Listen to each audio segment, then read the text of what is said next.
have now a really interesting talk about what happens when we exploit these data we generate from the usage of our product. We're going to be exploring some unexpected new data sources that are shaping a new generation of PropTech solutions.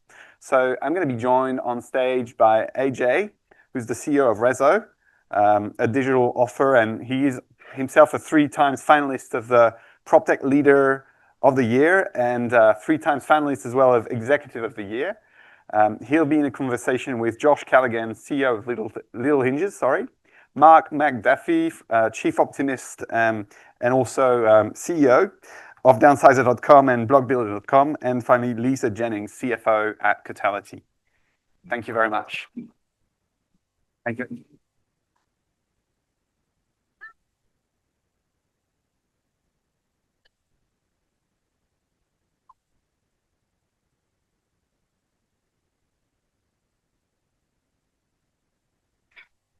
Thank you, everyone. I think we've been talking a lot about data and AI, and obviously without data, there is hardly any useful AI. So I think this is going to be a great discussion around how we are using data and how we're going to empower the next generation of PropTech platforms that will use data and AI. So I'll just go around by letting you guys introduce yourself and where you're from, and a little elevator pitch as we do in PropTech. Starting with you, Lisa. Hi, everyone. Lisa Jennings. I'm from Cotality. I was the CFO. I look after the corporate business development section, product solutions and sales. Josh Callaghan, CEO of Little Hinges. Oh, the lights like that. We digitize properties, so we have technicians all over the country that go through and turn residential real estate into a data set, including insights over the 12 million or more digital inspections that we've powered around Australia in the last couple of years. Hey everyone, Mark Macduffie, CEO and co-founder of Downsizer. We predominantly work with property developers on one side of the marketplace, unlocking one of the most asset-rich, cash-poor segments of the market, the downsizers. We help downsizers buy off the plan with 0 cash deposit using their equity. It's not a reverse mortgage, I should say that. Well, thank you all for joining me, and yeah, great company. Lisa, we'll start with you.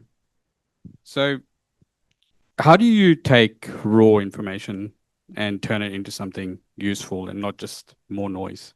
Yeah, no, great question. Something that we all try and do every day. So I think what we try and do is share that insight, so take it into actionable insights that we can share with the market. One example which we're doing is around energy efficiency, carbon footprint of a home, property resilience is something that we're trying to do. And a couple of things that we've done recently is we partnered with Cyro, who have a trusted NatHERS model. It would take our property data, combine something together to call the rapid rate solution. It's a huge amount of data. A lot of AI's agents putting it through, but it really does deliver just one single important outcome, and that is for the consumer, how much does it cost to heat or to cool your home? So that's kind of one that we can get to consumers. It helps insurers. It helps real estate agents understand the values of a home. So do that. And the other piece is thought leadership as well. I think you all may know Tim Lawless and Eliza Rowan talk a lot about property research. We're starting to do that as well, partner with Cecile, who's here, just to try and get that energy information out of there. So, for example, one of our thought leadership publications was the data that we're seeing. We're seeing a direct correlation, not a causation, a correlation between that data and the value of a home. If you increase your energy rating by 1 star, on average, it increases a home value by 1.3% across the averages, different states. But things like that is what we're trying to do, just to kind of get that message out there to benefit all of the industry as best as we can. Yeah, I think that is a very exciting part or sector that we're going into, the whole ESG and how smart houses are managed and how energy is managed. And very different way that will value a home in the future. Yeah. But I think, and rightly so as well, because there's so much infrastructure that goes into it. We'll go to you, Mark. So what role does AI play in making sense of this data? And where does the human touch still matter? Thanks, AJ. We are incredibly conscious of the segment that we serve, right? The over 55 segment is the most scammed, sensitive cohort in history. That's not just limited to the island of Australia. So we internally have made sure that we are really cautious of that. I've heard a lot of speakers talk today about trust and experimentation and curiosity. We have that really at the center of everything we do, and we're really conscious of that end customer. So we've got an enormous amount of data. We've got data on 1.9 million Aussies planning on downsizing, 68% of those in the next 2 years. But we're not smashing them with ads and bots. And, there's lots of agents sending out and trialing lots of AI conversation and booking bots. And I think they're great, but we're conscious that that has to be really sensitive and followed up with the human touch. So internally, we're qualifying and measuring and personalizing, and we start that conversation with a human. In the middle, we're doing a lot of kind of personalization, and we can see increasingly, we've been in business for about 3.5 years now, and now we can see patterns of when, our buyers, we know what they want, and we can see this spike. There's been a change. And if instead of, they look at one listing or an EDM or something, all of a sudden they're hitting 4 or 5. That's the time for a phone call with the human that they spoke to the first time. I still get a text message off one of our earliest buyers. He's in his 80s. He invited me to his barbecue a couple of weeks ago because he loved the human touch. So point is that we're sitting on a lot of data, but we're really still conscious that we want to make sure that that human augment at the end is still there.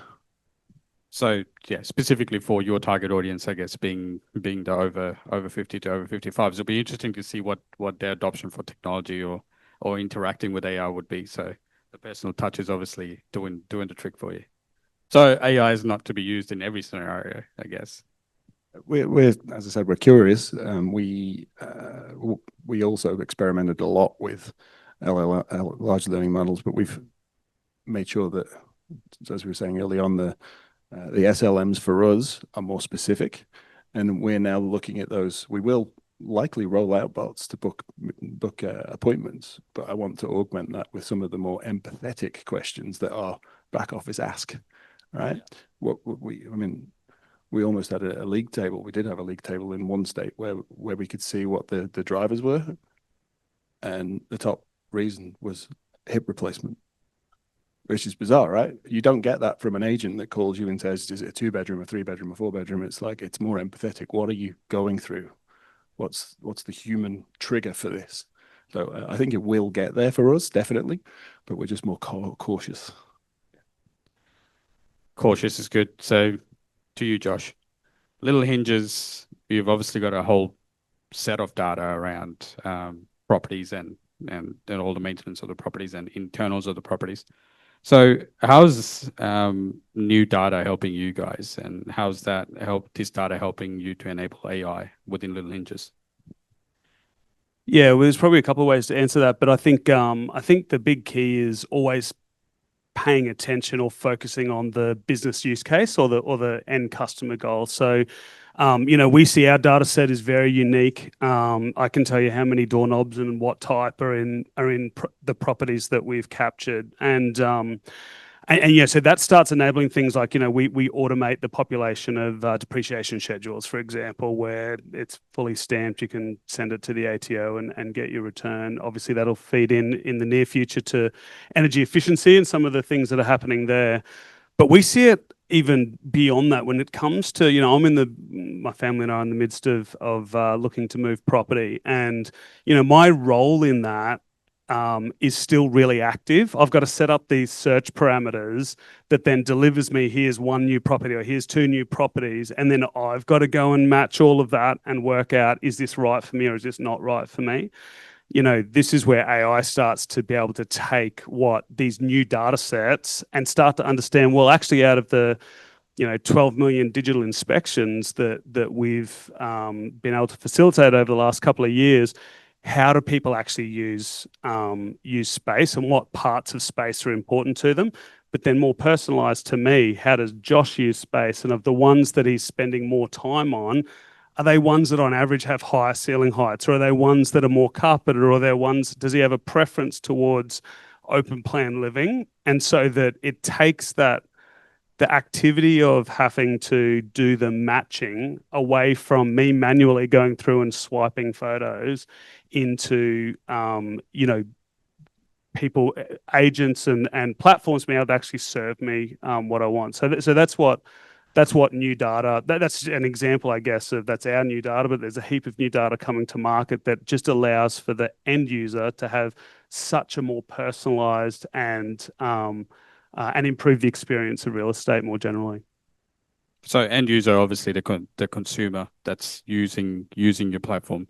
Is that always top of mind for all of your brands as to how you service them and how you use the data to service them and give them the right amount of technology, but not too much to burden them?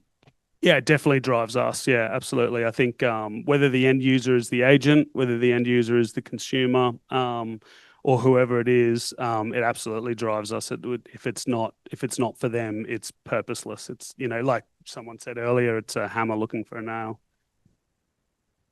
So back to you, Lisa. Where are you seeing the most interesting and unexpected sources of new data emerging? Yeah, I was just across in the US just recently, and we have similar companies over there, so we have a huge amount of property data. But what we're starting to see is a lot of requests for data in climate change space. Interesting, despite the current administration, you think not, but it's still very, very much in demand. And we're working with customers like the earthquake commissions, we're working with large insurers, and we're starting to take that data and really work with them to get some outputs for consumers around climate change and hazard risks. And for example, when the LA wildfires had just happened, we were there lockstep with them, trying to get all that information on the property to them, to the government, so that they could see where the biggest impacted areas were.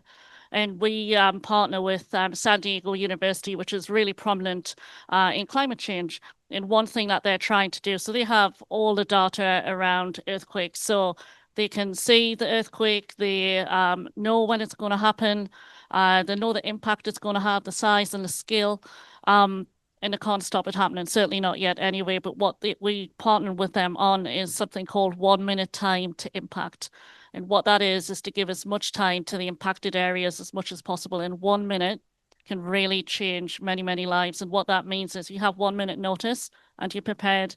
You can open the garage doors so that the fire engines can come in and hook up their hoses. You can turn off the gas in enough time so that there's less impact. You can find your family, your children, whatever it might be, and your dogs or your pets, and really protect it. So that's something that really is so purposeful, and that's using our data in a way that benefits the whole country. And we're doing something very, very similar in Australia as well. We partnered with ISI around disaster response. And what we have, they have satellite imagery that takes 90 images a second with their satellites. And it gives us real-time impact data so that if there is a natural disaster, hopefully there never is, but bushfire season's coming up, we've had the flood season, we'll be ready with that data that we can provide currently to banks or to real estate agents or whoever it might be, just to let them know where the impacted areas are so that the consumers can get looked after in the best possible way. That's really fascinating to me because, global warming and everything's coming. So that's a really novel area that really drives impact for us. So that's very interesting for me because I always thought the Cotality was directly attached to property data. It is, yeah. It's a different way of looking at a property now. So we're moving much more into property resilience, energy performance, carbon footprint. And what we're going to find with that type of information, it really changed, as I said before. Traditionally, you value the home, number of bedrooms, number of bathrooms, location. And now what we're finding that property resilience and energy scores and ratings really shifts the way that you look at the value of the property, long-term stability of the home, location, long-term viability. And that I think is going to change the market in terms of how we look at that. Yeah, certainly. I think it's headed that way anyway. With the ESG that will Everything influence price of property, where it's located, and how much risk is it? Exactly. Is it positive or is it negative? And either way, it's information that you use, and you can use that to drive a better outcome for you as well. So it's really about managing your own risk and your own profile too. Yeah. Excellent. So let's go to you, Mark. How do you balance innovation with privacy and trust when you're working with new data or any data within Downsizer? Yeah. I think everybody in this room's, privacy is not a feature. It's a mandatory. And as I mentioned earlier on, we are incredibly conscious of what cyber and scams, and we got hit 3 times individuals, not as a business recently, in the voice recording and everything else. So we're really painfully aware of it. But one of our other value propositions is that we've white labeled our tech to an insurance company. That lifts our privacy, security, and CISO responsibilities up to kind of investment grade, bank grade. So it's front and center of our mind, and that's also kind of balances why we're super cautious about what we do externally. We're doing a lot of experimentation internally with our data, and really trying to. I mean, if I just look at our performance in the last 12 months, we've lowered our cost by 40%, and we've increased our sales by 3 times. And that's not all because of AI, but there's certainly some productivity gains because the mindset has shifted about, if I can do this quicker and more effective, I can be doing something else and servicing our clients better. So we're keeping it internally because we're really cautious, but we also have a responsibility to our tech white label partner as well. That's not a Downsizer platform. So we wear 2 hats. I wear 2 hats all the time, and our privacy and security it has to be banking grade. Yeah, I think for all of us in tech, and obviously with all this AML and counterterrorism and all of these measures coming in, and rightly so, I think it's scam has been pretty rampant in real estate in the past couple of years. Let's go to you, Josh. What kinds of emerging data do you think will shape the next 5 years? Obviously, I'm going to say internal property data, but beyond that, I think we we're able to see AI obviously helps profile data at a much bigger scale. Things like the vibes of suburbs and that sort of stuff is going to be really interesting. Sentiment around suburbs, sentiment around living environments of the places that we live and work in will be. I think that'll be an interesting new data set. I think as we start to connect more, I think about we analyze the inspection behavior of people to try and understand, get all sorts of random stuff like people spend more time in hallways than they do in bathrooms when they're inspecting, for example. Now that sounds weird, but it's obvious because you walk through a hallway to get around the place. But what does that mean for valuation? Like, does it mean that, it's going to create some sort of impression if you're constantly walking up and down this hallway or in what we would otherwise not value as a space? So, but then connecting that with even some of the data coming out of your platform and other platforms that then tell you, well, what does it look? That's all nice and well at an aggregated level, but what does it look like for the people who actually end up buying it? And then how does that profile go the whole way back? And yeah, so I think as those data sort of points connect, that'll create a huge amount of just better understanding of consumers, of value, of all of those things in the resi space at least. Yeah, well, traditionally we only know how many bedrooms a buyer wants, for example, and very basic information. But this way, I think that it will empower the consumer as well, because we'll be able to see the trends and things that like we spoke about before, as to where are the coffee shops and where are the restaurants and things that I like. It's going to be interesting to see how that plays up. If you could give one piece of advice to someone building with data today, what would it be? Still me? Yeah.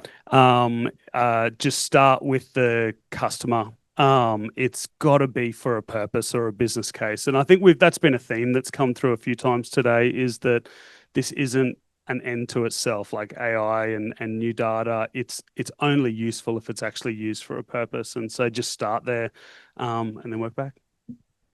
So I'll ask that of the whole audience. So to you, Mark. So yeah, beat me to the punch of human-centered design. I think if anybody's building tech for the last 4 or 5 years, it's the backbone, right? Build for an actual need, not a perceived need. The other thing I would build on there is, and certainly the way we're trying to do it, is not focus on huge volume, focus on value first, and get that right, and the volume will come later. Yeah, echoing the same purpose-based outcomes on that one. We do a lot of roundtables with CTOs from large banks and customers in the US, and what we've found is just everyone's saying experiment as much as you can. It's going to be technology change, like it said, we've been seen before. And so what we're finding, AI isn't deterministic, right? So it's just about neither will your use cases be. So just continue experiment. We're not finding one fit tool for everything. So we'll use Claude or Gemini, whatever it might be. So I think what we're saying is different tools will be used for different things. It's not going to be one big solving that comes through, but just keep experimenting. And I guess sharing in forums such as this is what we're finding out. That's the only way to do it. Excellent. Well, that's all we have time for today. So thank you, Mark, Josh, and Lisa. That was very interesting. Thank you.